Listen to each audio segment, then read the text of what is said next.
Do some more Kingdom Hearts here in a moment. I was talking in the last video that I was going to bust out the next 5 story missions, and I forgot they're charging for AP right now. So I'm only got enough to do a couple proud quests. I'll have to try the story missions at a later date. Anyway, this is what I do when I'm not doing Kingdom Hearts videos. I've been making GIFs. I've been pulling video from different video games I've been finding in the MAME emulator. I'm making GIFs. I'm getting pretty decent at it. If you ever go to my YouTube page, I have a link to my I have a link to my Tumblr. It's lowpursuit.tumblr.com. If you're interested in this sort of things, I mostly these days just post these GIFs that I make. So anyways, let's you're not here for that. You are here for some Proud Quest. Then I'm go ahead and I'll put that if you were following the last video I was playing this podcast, I'll start it back up. Final Fantasy Union 154. Here we go. They've chosen not to put the characters in there. They released them in bulk, that kind of thing. Like I think Tekken maybe they released them one at a time, but obviously with the CNT we know that it takes them like a month or two to do a character, and obviously if they're working on the game after it's out in the arcade, they're going to get people keep coming to play it, and the release of the new character is obviously going to kind of spur people to come back and play it. If they do it with the game and they release these characters after 2 months, they get no extra money. They might pick up in people going out to buy the game because there's new characters in there, but I would have thought that was quite minimal. But like my other issue is the fact that what the hell do you do about competitions? Do people who are running like competitions for Dissidia, do they have to allow all of the DLC characters to be playable, or do they? I guess so, because I mean, yeah, if you think about League of Legends, they have to assume that everyone has every character. Yeah, and then also just the fact that, like, you know, do you need to then, as a player, if you want to compete, you have to probably buy all of the characters then in order to learn their moveset and learn how to fight with them. I don't know. I don't like this new format, and I think that it should just be. It's one of those things where it's like people would say easily that other games are doing it, so you just got to accept it. But why should we have to accept it? Like, it's kind of part and parcel now of how fighting games work. They are going to hold characters back. They're not going to be in the main game, and they're going to put them in a season pass, and you can buy them separately if you want. But why couldn't they have just put it in the game in the first place and have no post-launch characters? Yeah, it's just a really cheap way to make money, and I don't like it. I'm sorry, I'm extremely against it, and I do hope that there's some people out there who agree and refuse to purchase these characters, because that's the only way to say to a company that. But the problem is that people are going to purchase all the characters. I know, and people are going to say that I'm just being whiny. Especially if they have the first downloadable character is Noctis, because that's the character that everyone's been waiting for. I know, and if they do that, then that's really shady. And it's like the fact that like they sort of did that with the Ultimate Collector's Edition of Final Fantasy 15. They didn't announce that Noctis was coming out, where you could buy him separately initially. They sort of left it a little bit, and then they released him. Oh yes, this is an exclusive play art. This is an exclusive play art. And the only reason it's exclusive. No, it's because of the 2 weapons that you can get with him. It's like, wow, okay, so I have to spend super amounts of money, almost the price of a new console, in order to get 2 extra weapons. Wow, I am so living the life. But then it's also the fact that, like, I mean, the collector's edition for this is astronomical. Yeah, it's $190 for the collector's edition of the NT. For what? And you get like a small bust that's like 7 8 inches tall. You get a really nerfed soundtrack that contains only 15 of the tracks, considering the actual soundtrack will have like way more than that, probably 3 or 4 times as many. Sorry, I think that there's one that restores gauges. I just can't remember which one. There's an 80-page art book, which is pretty cool. But then the other thing that pisses me right off is the fact that, like, they have the Steelbook edition, but you're not allowed to choose which characters you want on it. You get them randomly. And I think that's so ridiculous. You're spending that much money for a Steelbook case, a Steelbook cover. You should be able to choose which cover you want. You shouldn't have to be like, oh, well, I didn't get the characters that I want, so therefore I'm just going to have to suck it up. It's like, you paid money for that. Like, you should be able to choose which characters you want on your Steelbook. Like, it's just kind of like, come on. I do always think it's a bit cheap when they do these kind of like composers selection soundtracks. It's like the actual Dissidia soundtrack is probably going to retail for like £20 to £40. Just put that in the game. Just put that in the Ultimate Collector's Edition. Why do you have to create this new soundtrack that's like, it's 15 of the best sound? And what if your song that you really wanted isn't actually on it? Do you have to go and then buy a separate soundtrack? Yeah, I mean, those kind of like composers' best selection CDs, I've always thought they were completely redundant. Because just the soundtrack isn't that much more expensive.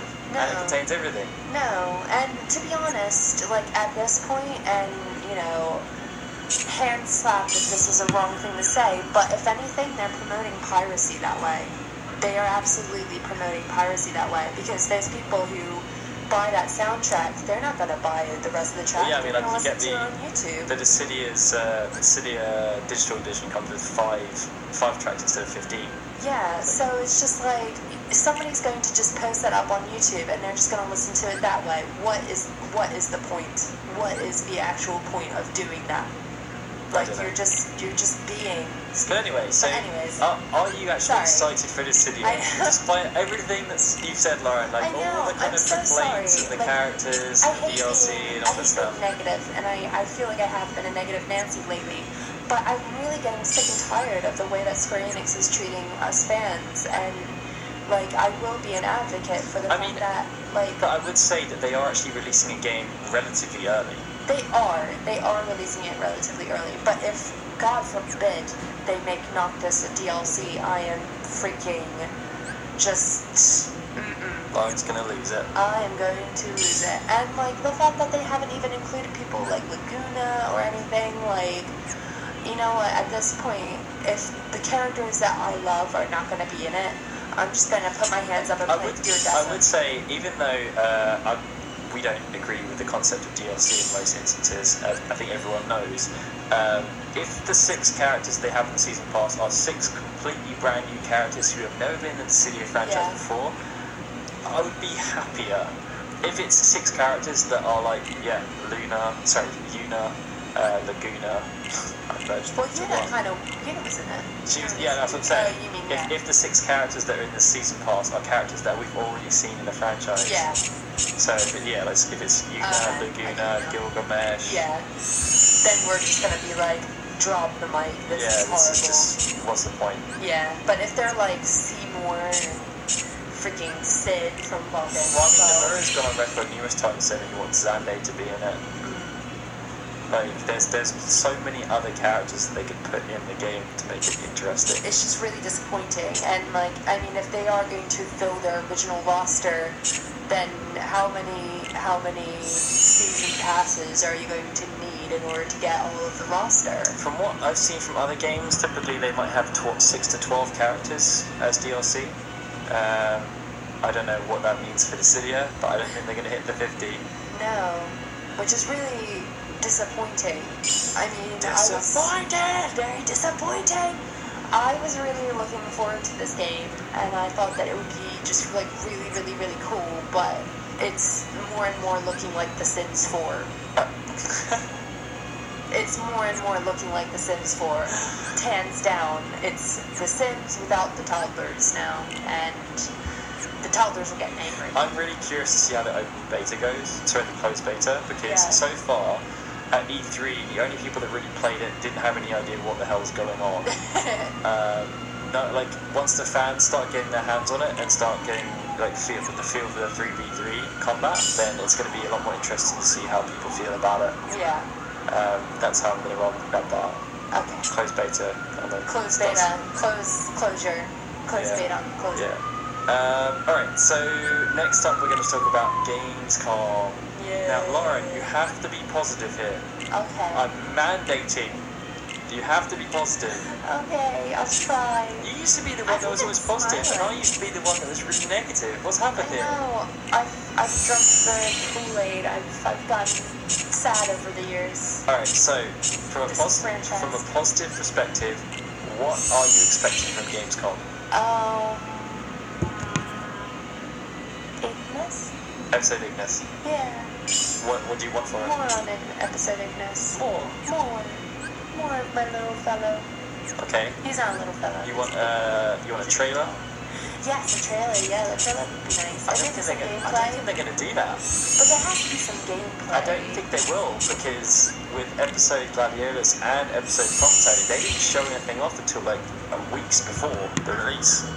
Before that, all we got before that was the trailer, the teaser trailer. So do you think? Wait, when is it coming out again? We don't know. Does it know? I think they said December. So do you think, when is Tokyo Game Show? September. Alright, sorry about all that. Let's try this setup. Back to the podcast. Is that the last big thing that's happening? Yeah, there's usually Jump Festa as well, which is towards the end of the year, but I don't know how big that is anymore. No, but yeah, no, it's true. Maybe they won't. Monsters of the Deep. That will be there. Pacha. Yeah. I said be positive. I'm smiling and doing my. You're sassy. I'm doing my Emperor's New Groove bit. Pacha. But yeah, I don't know really. I mean, I'm guessing there's gonna be stuff on the Cydia. They're saying about surprises. Maybe there's going to be the results for the survey. I think that would be pretty sweet if they announce just like what won, essentially. If you can say that, something won. What received the most votes? What received the most votes? And it will be interesting to see what their survey results are compared to ours. They're gonna fix it now, so that they're gonna fix it. I know, jerks. No.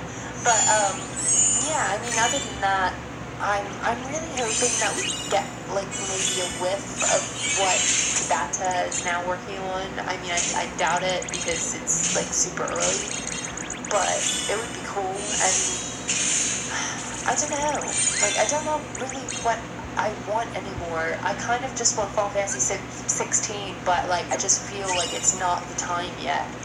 And Final Fantasy 7 remake. I mean, there is obviously there is the chance that we will see something about the Final Fantasy 7 remake, but I'm still a bit pessimistic around that, based on the fact that we heard nothing at E3, and the development shake-up is still like, I think that kind of to use like a football acronym, you threw the cat amongst the pigeons. Yeah. So it just completely made everyone go.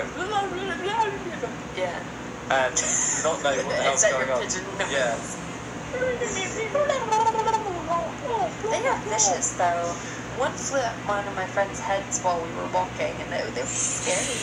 They don't mess around. Yeah. So we could see something about the Final Fantasy VII remake, but I think it's unlikely. Yeah. We're definitely going to be seeing or hearing something about Final Fantasy 15. Now, Tabata has. What a dangerous mishap. Well, I mean, it's kind of not in a way. I mean, there is still the rumblings about that World of Versus expansion, and some people have been suggesting that it's going to be announced at Gamescom. The original rumor that was that it was going to be announced at E3. And so I don't know what's going to happen with that, because what else can they really announce for Final Fantasy 15? I know. We've got Comrades. That's kind of had its test thing that went okay, I guess. And then we've got Episode Ignis. There's the survey results, so they could announce that they're working on a new piece of DLC based on those. But what else can they, like this Monster of the Deep and a new Empire, which everyone pretty much despises. There's nothing else going on with Final Fantasy 15 right now. They're releasing a new line of designer fishing rods just for fans. Yeah.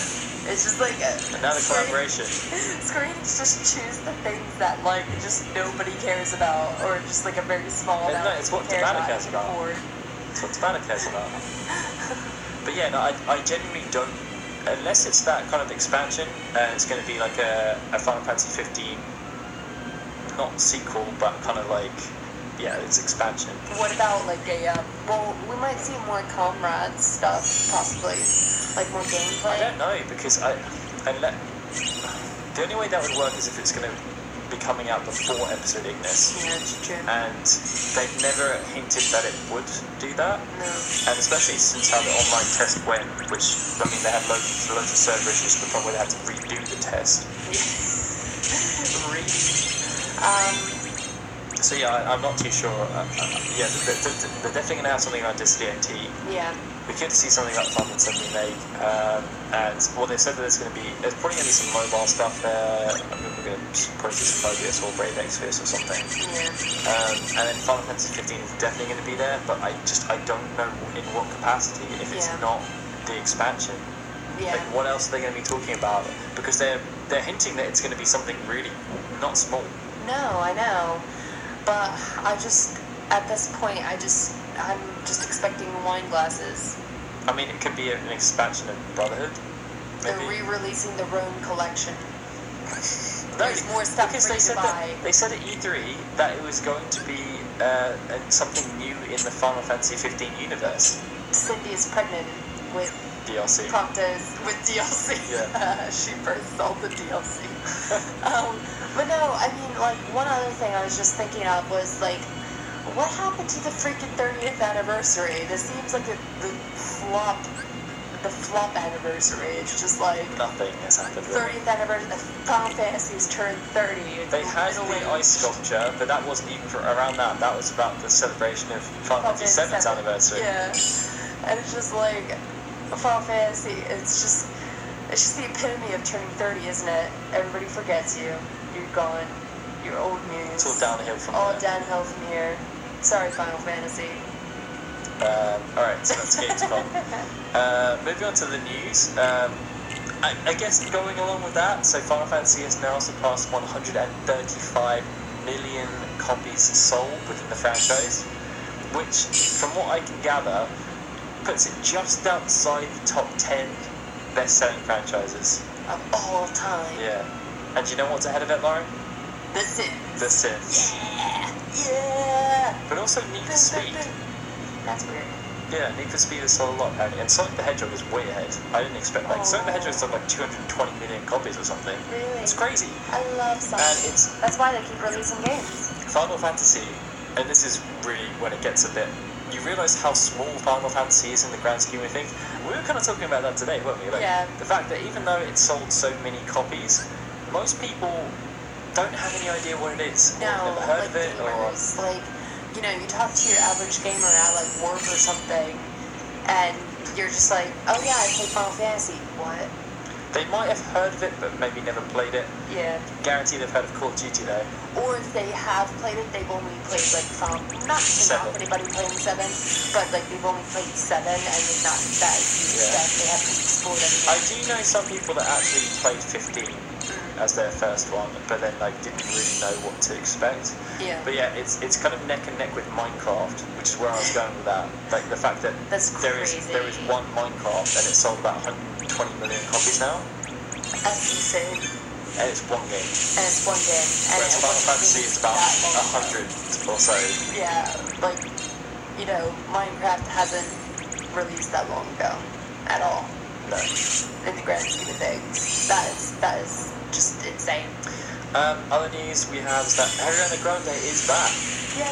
She wasn't done with just one outing in Brave Exvius. She's back for a second outing. New character, I believe.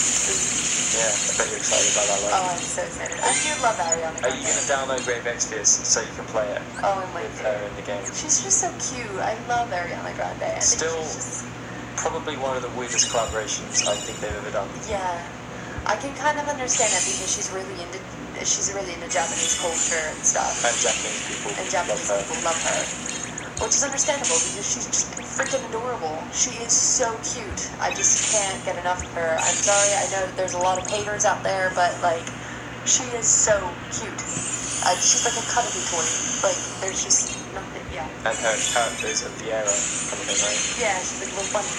Oh, she's so cute. I love it. And the last piece of news we have is that Final Fantasy XI Mobile is still actually a thing. It's still in development. We've heard very little about it for a long Still time. kicking. But Nexon, who are actually working on it alongside tons of other games.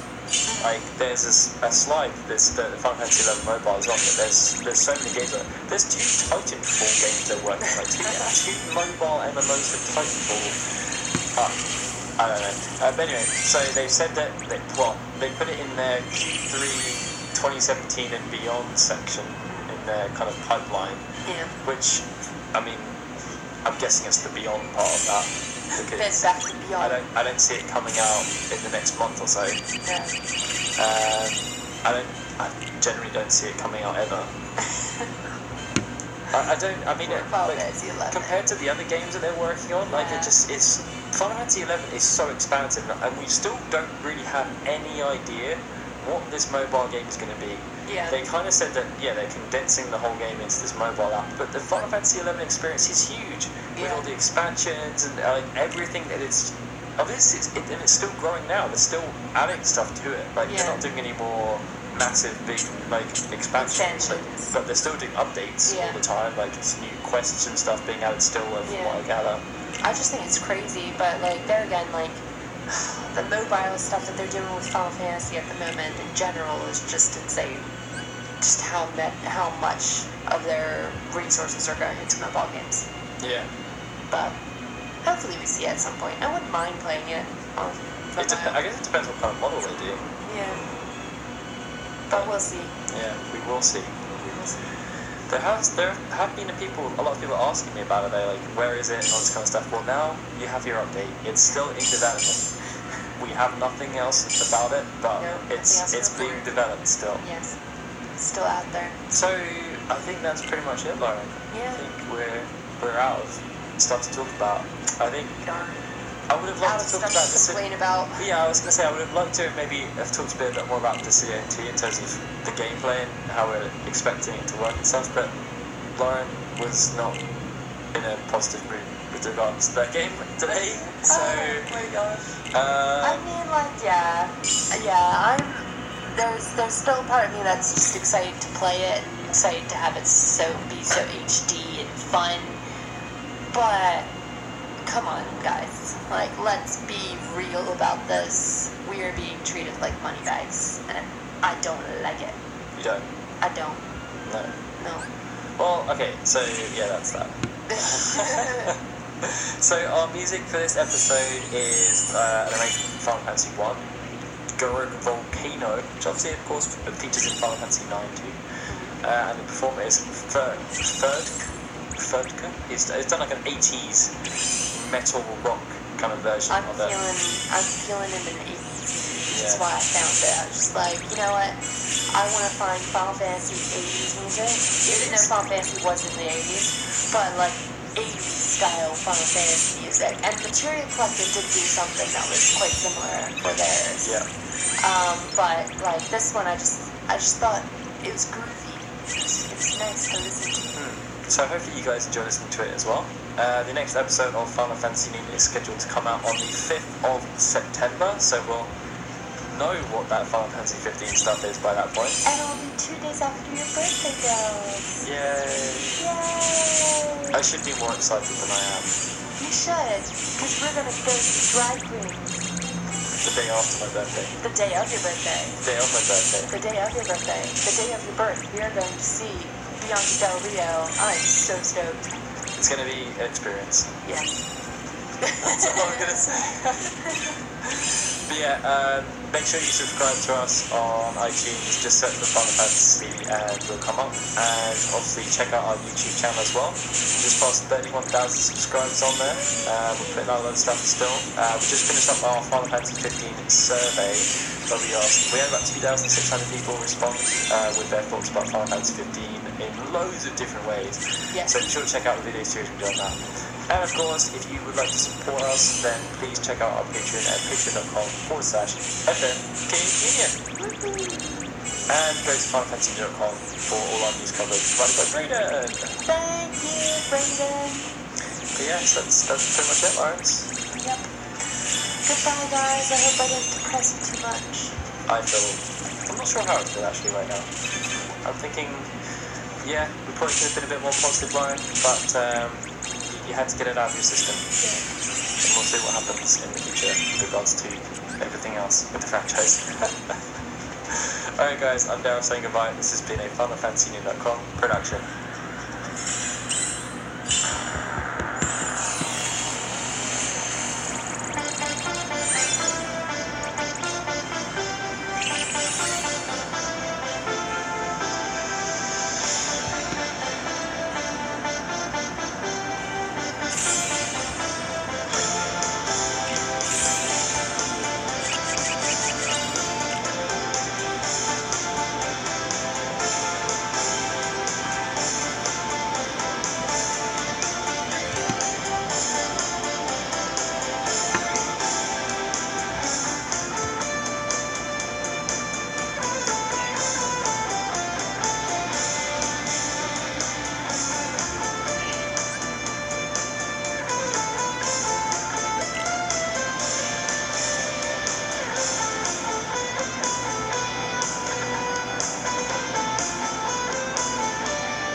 And welcome to the 127th episode of Kingdom Hearts Union. I'm your host, Brandon, and I'm here with Churro! Hello. And Sabrina! I already heard that one. Alright, well, I'll just get through this one and end the video. So, if you haven't noticed, I've mostly just been trying to unlock the next Proud quest for now. I'll eventually go back and try to finish the requirements on these, but for now I'm more concerned about the jewels. Yeah, obviously I'm trying to get the requirements if I can, but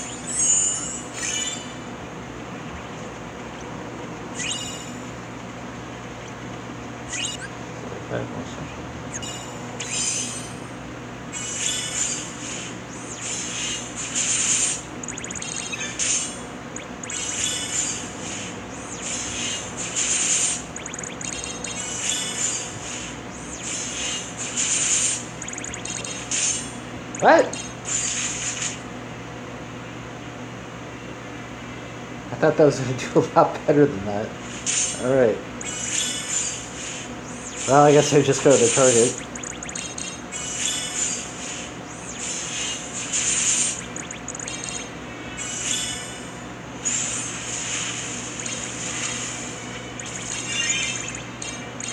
Well, obviously I wasn't paying attention. Because I should be doing a lot more damage than that. So, where's your target?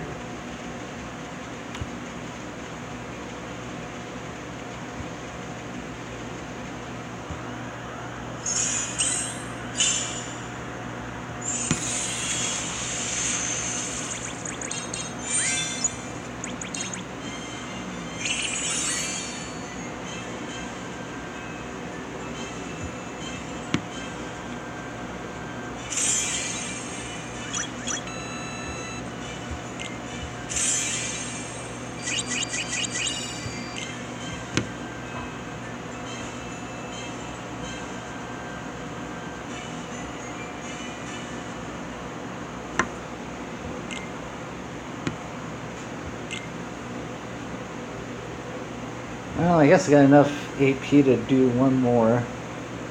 I was waiting on my girlfriend. She's not here yet, so... yeah, so what did I do in this last one? Oh, yeah, I had it in the wrong slot. I don't know, whatever. Probably wasn't going to be able to do it anyway.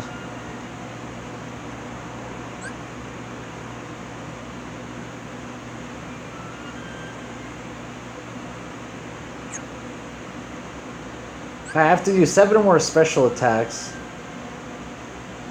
but I'm only allowed to use 4 more get in. Some of these you just have to do twice, so I'm not gonna bother. I'll just do the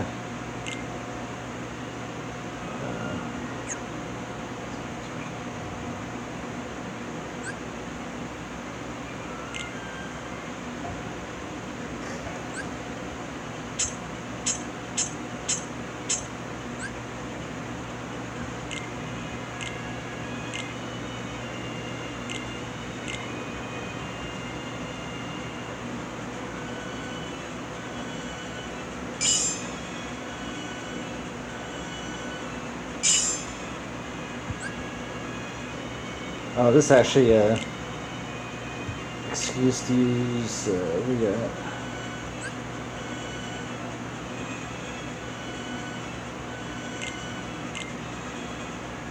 use one of these.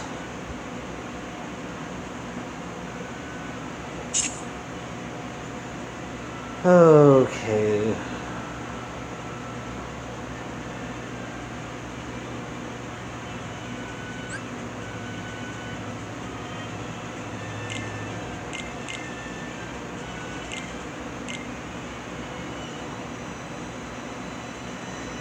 Go there. Go there. What are you doing?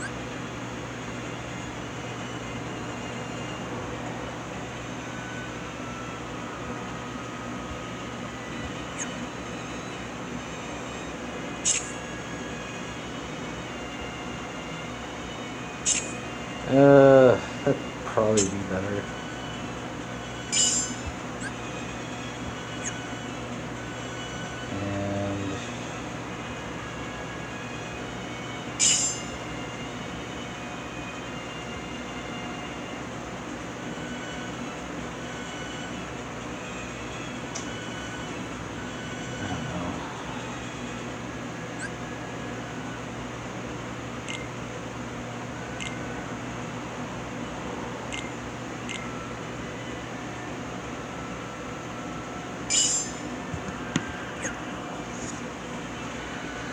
I don't know why I'm bothering spending much time on this, because I'm sure I'm not even come close, but you never know.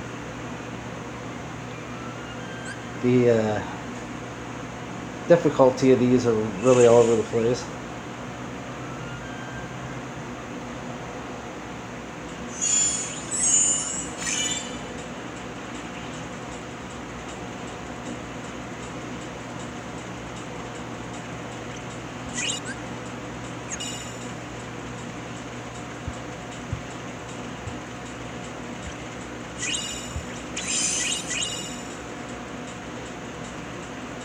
Let's see.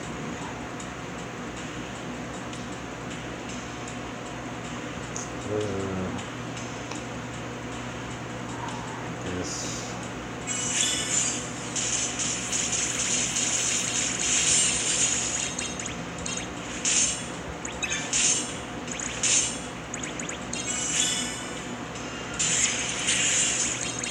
That didn't do. Oh, I have double cast on that? Yeah.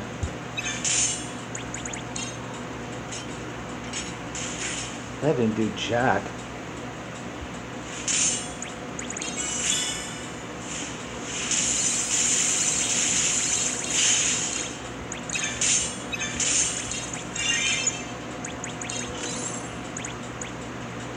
Am I supposed to do 7 special attacks?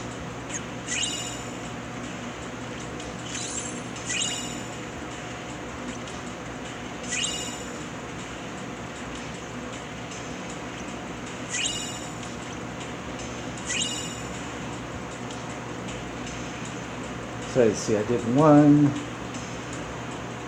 2, 3. I'm not gonna have it. There's no way I'm gonna be able to pull that off.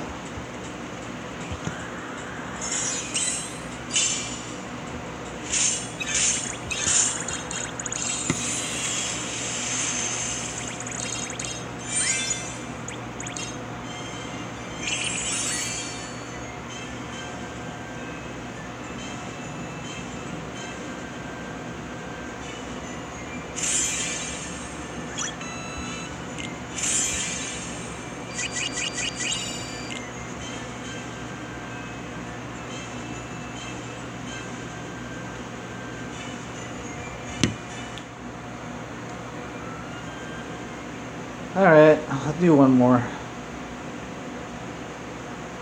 Put 2 or fewer medals.